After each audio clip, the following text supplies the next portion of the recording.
여러분 안녕하세요. 찰란입니다. 오늘은 제가 브이로그에서 언젠가는 할 거라고 줄곧 말해왔던 토크 영상을 가지고 왔어요. 새로운 포맷이라 어색하긴 한데 진솔하게 저희 이야기를 나눠볼게요. 우선 제 소개를 하겠습니다. 저는 현재 20대 극후반이고 서울에서 자취를 하고 있는 취준생이자 백수입니다. 그리고 대학에서는 비상경 계열을 전공했지만 졸업 이후에 재경 회계 쪽으로 직무를 변경하면서 국비 지원 교육도 이수하고 자격증도 취득해서 약 1년간의 공백기 끝에 회계팀에 입사하게 됐어요. 사실 회계 커리어를 쌓기에 좋은 산업은 아니었지만 1년 공백기를 가진 비전공자에겐 너무 소중한 기회였고 약 1년 8개월 정도 근무를 했어요. 그러나 다양한 이유로 퇴사를 하고 현재 백수가 된 지 벌써 반년이 다 되어갑니다. 이것이 간략한 저의 자기소개이고 정확하게 나이나 전공 및 회사는 어떤 일이 발생할지 몰라서 아직은 밝힐 의사가 없습니다. 그렇다면 제가 대체 왜 퇴사를 하게 됐느냐? 너무너무 말하고 싶었는데 드디어 말하게 되네요. 첫째, 조직 문화. 전 직장은 철밥통 같은 회사였어요.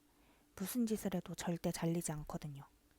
아니, 그럼 좋은 거 아니야? 라고 생각하시겠지만, 무슨 짓의 범주에는 사내 괴롭힘, 욕설, 미심쩍은 횡령 등이 포함되어 있어요. 느낌이 오시나요?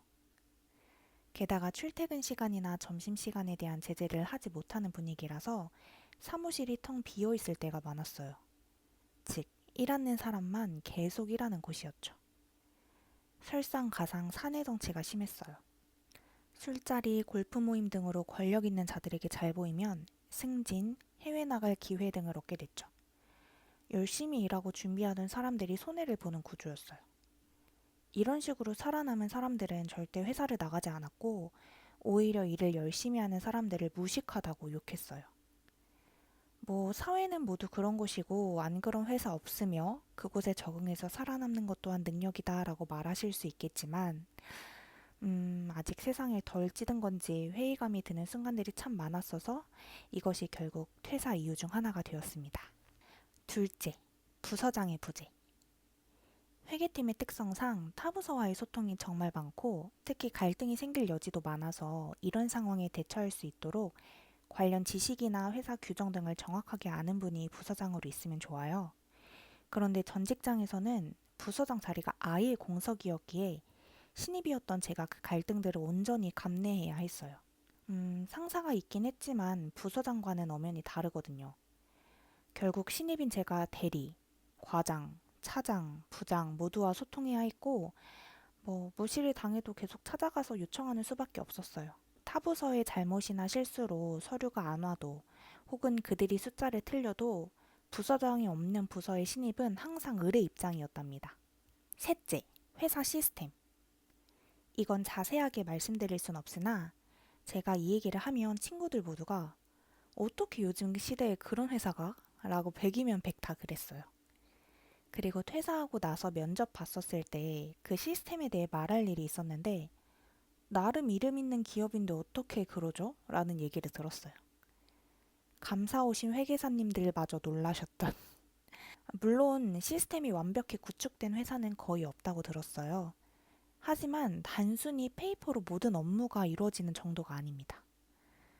그래서 일을 안 하는 것보다 뭐든 경험해보고 해보는 것이 좋다는 말에는 당연히 공감하지만 물경력에 대한 고민을 지울 수가 없었어요.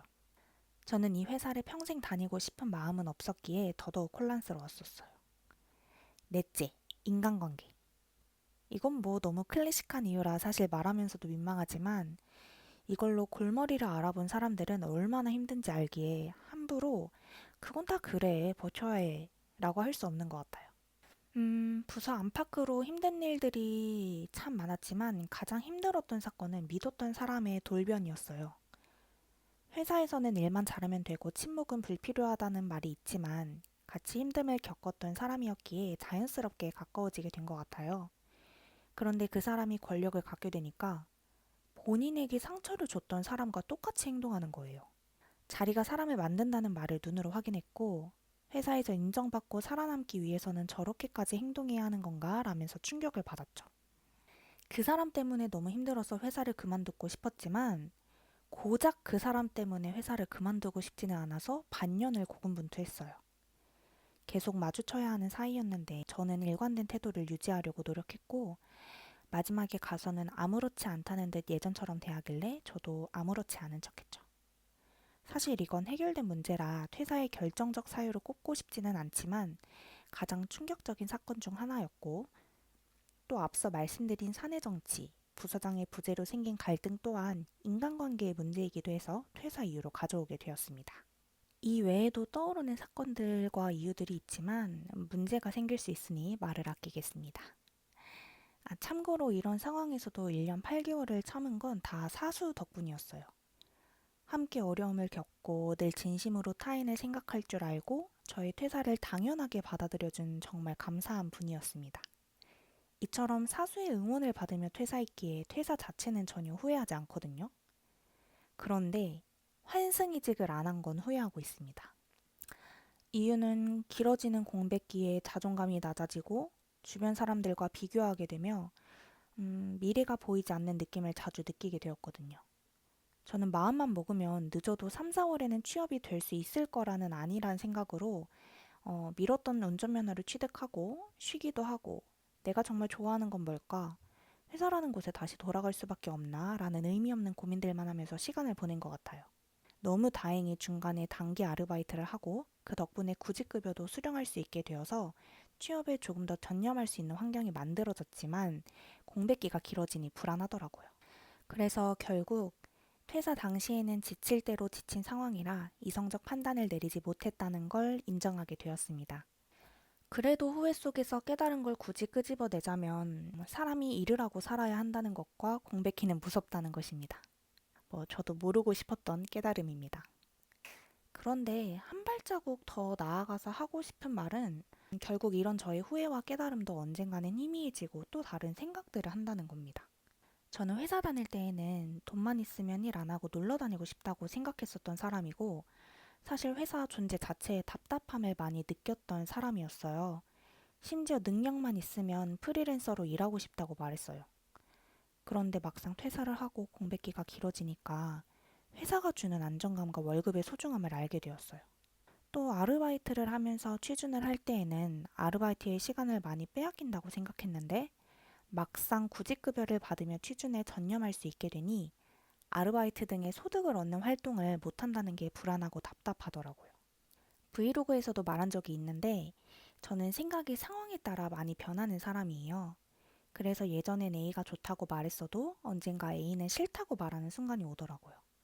즉, 지금 이런저런 후회와 깨달음 속에서 살아가도 상황이 변하면 또 회사가 답답해지는 순간이 올 것이고 지금의 순간을 그리는 날이 올 것 같아요. 제가 정말 취업을 할 수 있을지 아니면 버티다가 도저히 길이 보이지 않아 다른 미래를 찾게 될지 아무도 모르지만 또 저의 지금의 이런 후회와 깨달음들이 어떻게 변할지 모르지만 어쨌든 지금 이 순간을 기준으로 취준 생활을 이어나가 보려고 합니다. 앞서 말씀드린 것처럼 지금 저의 생각과 감정은 언제든 변해요. 분명히 변할 거예요. 그렇기에 그저 상황을 공유하고 싶었던 저의 일기 정도로 생각해 주세요. 말이라는 게 조심스러운 부분이 한두 가지가 아니지만 그래도 저는 말하는 걸 참 좋아하거든요. 이런 토크 형식의 영상에 익숙해져서 이런저런 이야기들을 여러분들에게 들려드리고 싶어요. 아무튼 다음에는 기회가 된다면 공백기가 주는 무서움에 대해 말해보고 싶어요. 친구들과의 비교 및 추악한 질투, 한 치 앞도 그려지지 않는 미래, 떨어지는 자신감과 자존감. 뭐 키워드만 들어도 취준생이라면 공감할 만한. 네. 아무튼 제 얘기 들어주셔서 너무 감사합니다, 여러분. 저희 모두 파이팅 합시다.